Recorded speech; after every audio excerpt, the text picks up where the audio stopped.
మారుతోంది. నా దేశం మారుతోంది.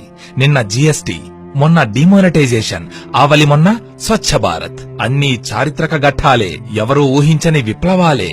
అమ్మాయిలు మొబైళ్లలో టైం తింటున్నారు, అబ్బాయిలు ఎదురు దెబ్బలు తింటున్నారు, లంచగొండులు లంచం తింటున్నారు, నేతలు గడ్డి తింటున్నారు. కానీ రైతు విషం తింటున్నాడు, జవాన్ తోటాలు తింటున్నాడు. నా దేశంలో ఇంకా ఆకలుందని ఎవడన్నాడు? మారుతోంది, నా దేశం మారుతోంది.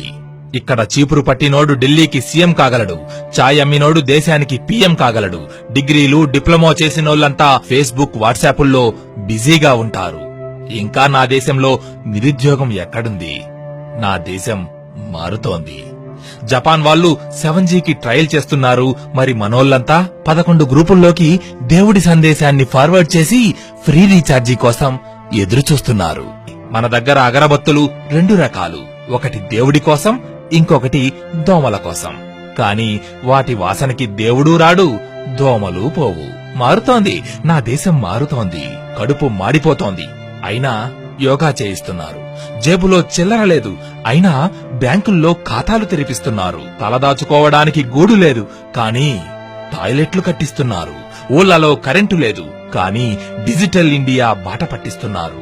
మనం కులం కంపులో దొర్లుతున్నాం, రోడ్డు వంపుల్లో స్వచ్ఛ భారత్ అంటున్నాం. మన గోవులు హైవేల మీద చస్తున్నాయి, మనోళ్లు గోరక్షణ కోసం చంపుతున్నారు. డేటా ధర తగ్గుతోంది, టమాటో ధర పెరుగుతోంది. ఇప్పటికైనా అర్థమయ్యిందా? మారుతోంది, మన దేశం మారుతోంది. జై జవాన్, జై కిసాన్, జై భారత్.